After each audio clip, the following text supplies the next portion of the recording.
How to install Mac OS in Windows 11 using VMware workstation. आज की video में हम एक वर्चुअल मशीन का यूज़ करते हुए विंडोज 10 या विंडोज 11 के लैपटॉप या पीसी में मैक ओएस ऑपरेटिंग सिस्टम को इंस्टॉल करने का तरीका सीखेंगे। तो चलें स्टार्ट करते हैं।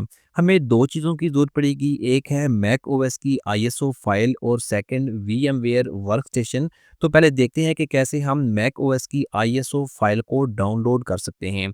इसके लिए आपने कोई भी एक वेब ब्राउज़र ओपन करना है और वेब ब्राउज़र में आपने Mac OS ISO file search करना है और यहाँ पर आपके सामने ये वेबसाइट आ जाएगी। आपने इसे ओपन करना है। ओपन करने के बाद यहाँ पर आपने ISO इमेज बटन पर क्लिक करना है। जैसे यहाँ पर क्लिक करेंगे तो यहाँ पर मैक ओएस के कुछ वर्जन आ जाएंगे, जैसे कि यहाँ पर बिग सर है, ये बहुत इजीली इंस्टॉल हो जाता है और बाकी लेटेस्ट वर्जन में हो जाते हैं, लेकिन आप मैक ओएस बिग सर को ही ट्राई करें। जैसे कि यहाँ पर क्लिक करेंगे, उसके बाद यहाँ पर आपने इसे डाउनलोड कर लेना है। 13 GB की फ़ाइल है मैक ओएस की, तो मैंने ऑलरेडी इसे डाउनलोड किया हुआ है।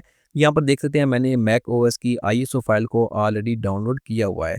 इसके बाद हम VMware वर्कस्टेशन वर्चुअल मशीन को इंस्टॉल करते हैं। इसके लिए आपने दोबारा ब्राउज़र में जाना है और वहाँ पर आपने VMware डाउनलोड सर्च करना है। vmware.com जो उसकी ऑफिशियल वेबसाइट होगी वो आपने यहाँ से ओपन करनी है। ओपन करने के बाद यहाँ पर पीसी के नीचे जो डाउनलोड नाउ का बटन है, आपने इस डाउनलोड नाउ बटन पर क्लिक करना है, तो आपके सामने एक नया पेज ओपन होगा। यहाँ पर अगर आपका अकाउंट नहीं बना हुआ तो रजिस्टर बटन पर क्लिक करके यहाँ पर आप अपना अकाउंट क्रिएट कर लें। बहुत ही सिंपल है, जस्ट आपने यहाँ पर ईमेल एड्रेस टाइप करना है, कैप्चा फिल करके नेक्स्ट करेंगे तो वेरिफिकेशन कोड आपको ईमेल पर भेजा जाएगा। आपने वो वेरिफिकेशन कोड यहाँ पर टाइप करना है, पासवर्ड सेट करना है, तो आपका अकाउंट क्रिएट हो जाएगा। अकाउंट क्रिएट करने के बाद मेरा ऑलरेडी यहाँ पर अकाउंट क्रिएट हुआ है, तो मैं यहाँ पर अपना जो अकाउंट है वो साइन इन कर लेता हूँ। आपने इस तरह से अकाउंट को साइन इन कर लेना है। अकाउंट साइन इन करने के बाद यहाँ पर आपके सामने इस तरह से ये पेज ओपन होगा, तो आपने सबसे पहले माय डैशबोर्ड बटन पर क्लिक करना है। यहाँ पर आपके सामने एक सर्च बार होगा, यहाँ पर आपने VMware वर्कस्टेशन सर्च करना है। VMware वर्कस्टेशन प्रो को आपने यहाँ से सिलेक्ट करना है। इसके बाद यहाँ पर आपके सामने एक और लिंक आएगा, तो आपने इस लिंक पर क्लिक करना है। स्क्रॉल डाउन करेंगे तो यहाँ पर भी आपके सामने ये जो सबसे टॉप पर लिंक है, आपने इस लिंक पर क्लिक करना है। इस लिंक पर जब क्लिक करेंगे तो यहाँ पर आपने सबसे ऊपर जो विंडोज़ वाला ऑप्शन है, आपने विंडोज़ ऑप्शन सेलेक्ट करना है। इसके बाद इस लेटेस्ट वर्जन पर क्लिक करेंगे तो इसके बाद आपके सामने डाउनलोड का बटन आ जाएगा। आपने इस डाउनलोड बटन पर क्लिक करके VMware वर्कस्टेशन को डाउनलोड कर लेना है। 447 MB की फ़ाइल होगी जो आपने डाउनलोड करनी है। डाउनलोडिंग होने के बाद इसके ऊपर डबल क्लिक करें और इसे अपने कंप्यूटर में इंस्टॉल कर लें। तो आप देख सकते हैं यहाँ पर ये इस तरह से इंस्टॉल होगा। बहुत ही सिंपल है इसे इंस्टॉल करना, जिस तरह कोई भी एक नॉर्मल सा सॉफ्टवेयर आप विंडोज़ ऑपरेटिंग सिस्टम में इंस्टॉल करते हैं, इसी तरह से आपने VMware वर्कस्टेशन को भी इस तरह से इंस्टॉल कर लेना है। देख सकते हैं VMware वर्कस्टेशन जो है वो मेरे लैपटॉप में इंस्टॉल हो चुका है। अब आप यहाँ से VMware वर्कस्टेशन को ओपन कर लें। ओपन करने के बाद आपने क्या करना है कि सबसे पहले create a new virtual machine वाले बटन पर क्लिक करना है। जैसे यहाँ पर क्लिक करेंगे तो उसके बाद यहाँ पर कुछ सेटिंग ओपन होगी। फर्स्ट ऑप्शन सेलेक्ट करके आपने यहाँ से नेक्स्ट करना है। इसके बाद यहाँ पर आपने मैक ओएस की जो ISO फाइल है वो ब्राउज़ बटन पर क्लिक करके सिलेक्ट करनी है। जहाँ भी आपने डाउनलोड की होगी आपने वहाँ से मैक ओएस की जो फाइल है ISO फाइल वो यहाँ से सिलेक्ट कर लेनी है और उसके बाद आपने यहाँ से नेक्स्ट करना है। नेक्स्ट करेंगे तो यहाँ पर देख सकते हैं यहाँ पर हमने मैक ओएस का कोई भी ऑप्शन नज़र नहीं आ रहा, तो उसके लिए आपने क्या करना है कि यहाँ से इसे कैंसिल करना है। आप यहाँ से इस विंडो को कैंसिल करें और यहाँ से आपने VMware वर्कस्टेशन को भी यहाँ से क्लोज़ कर देना है। इसे क्लोज़ करने के बाद आपने ब्राउज़र में जाना है। मैं आपको वीडियो की डिस्क्रिप्शन में ये लिंक दे दूँगा। आपने इस लिंक को अपने ब्राउज़र में ओपन करना है और यहाँ पर आपने ऑटो अनलॉकर का एक बटन होगा, आपने यहाँ पर क्लिक करना है और इसके बाद यहाँ पर इसकी ज़िप फाइल को आपने डाउनलोड कर लेना है। जैसे कि यहाँ पर क्लिक करूँगा विदिन सेकंड ही ये डाउनलोड हो जाएगी, क्योंकि ये कुछ KB की फ़ाइल है। जैसे कि मैं यहाँ से इसे डाउनलोड कर लेता हूँ। डाउनलोड करने के बाद आप डाउनलोड फ़ोल्डर में जाएँ और यहाँ पर ये एक ज़िप फाइल है, इसे आपने एक्सट्रैक्ट कर लेना है। राइट क्लिक करें, एक्सट्रैक्ट ऑल पर क्लिक करेंगे। इसके बाद यहाँ पर आपने एक्सट्रैक्ट बटन पर क्लिक करना है, तो ये फाइल आपके सामने आ जाएगी। आपने इसके ऊपर डबल क्लिक करना है। डबल क्लिक करके इसे ओपन करेंगे तो यहाँ पर आपने इस बटन पर क्लिक करना है और इसके बाद आपने यहाँ से इसे क्लोज़ कर देना है। ओके बटन पर क्लिक करें और यहाँ पर जो भी विंडो आपके सामने ओपन है इन तमाम को आपने यहाँ से क्लोज़ कर देना है। क्लोज़ करने के बाद दोबारा आपने VMware वर्कस्टेशन को ओपन करना है। क्रिएट बटन पर क्लिक करना है, नेक्स्ट बटन क्लिक करना है। अगेन यहाँ से आपने मैक ओएस की ISO फाइल को सिलेक्ट करना है और नेक्स्ट करना है।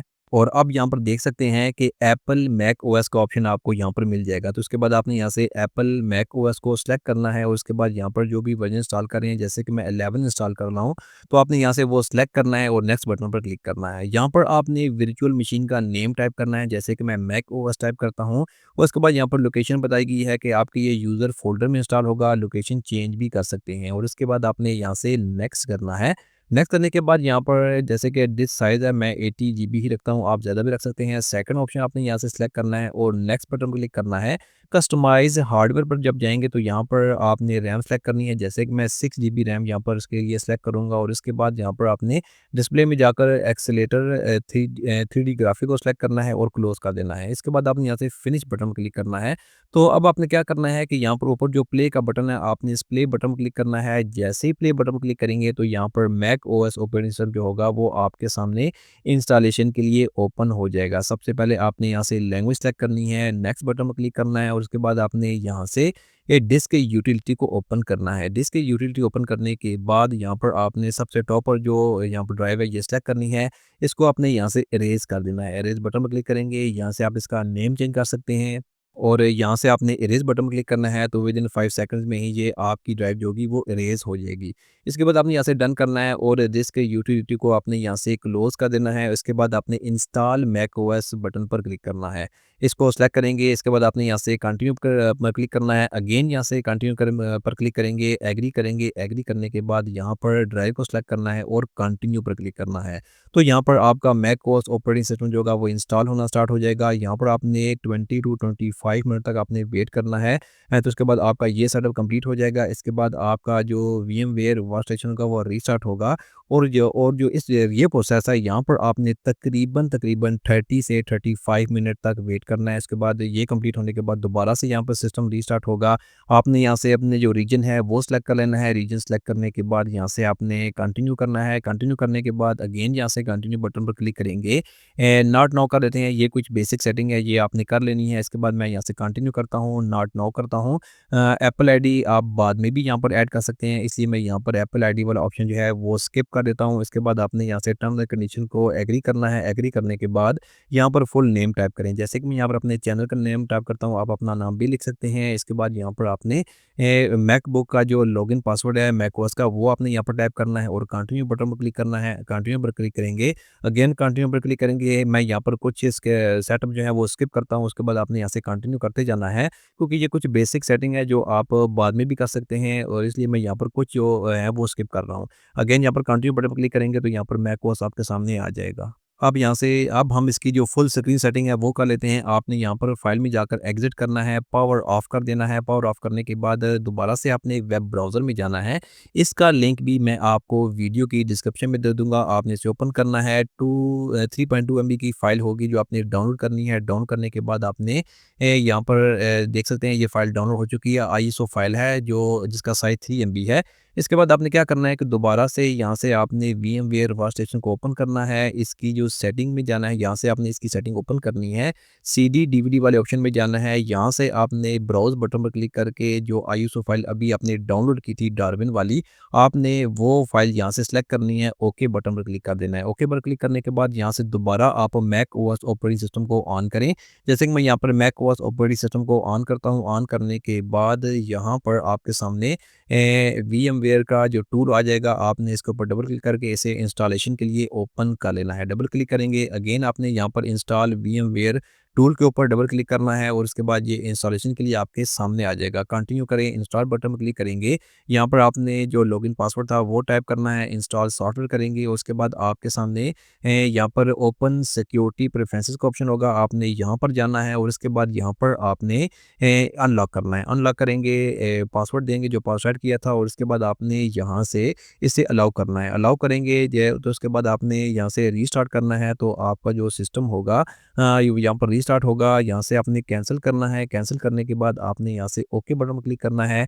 यहाँ से रीस्टार्ट करना है, तो आपका मैक ओएस ऑपरेटिंग सिस्टम जो होगा वो अगेन रीस्टार्ट होगा। रीस्टार्ट होने के बाद आपके सामने यहाँ पर आप इसे क्लोज करें और दोबारा यहाँ पर आप इसे इंस्टॉल कर लें। डबल क्लिक करेंगे, कंटिन्यू करें, इंस्टॉल करेंगे सॉफ्टवेयर, सॉरी यहाँ पर पासवर्ड दें, इंस्टॉल बटन पर क्लिक करेंगे तो ये सक्सेसफुली आपके ये मैक ओएस में इंस्टॉल हो जाएगा। तो अगेन यहाँ से आप इसको रीस्टार्ट करेंगे, रीस्टार्ट करने के बाद अब आपके सामने जो फुल स्क्रीन सेटिंग है वो भी कंप्लीट हो चुकी है। यहाँ से आप इसे इजेक्ट कर दें, तो इस तरह से आप बहुत easily Mac OS operating system को विंडोज़ 11 में वर्चुअल मशीन का यूज़ करते हुए इंस्टॉल कर सकते हैं।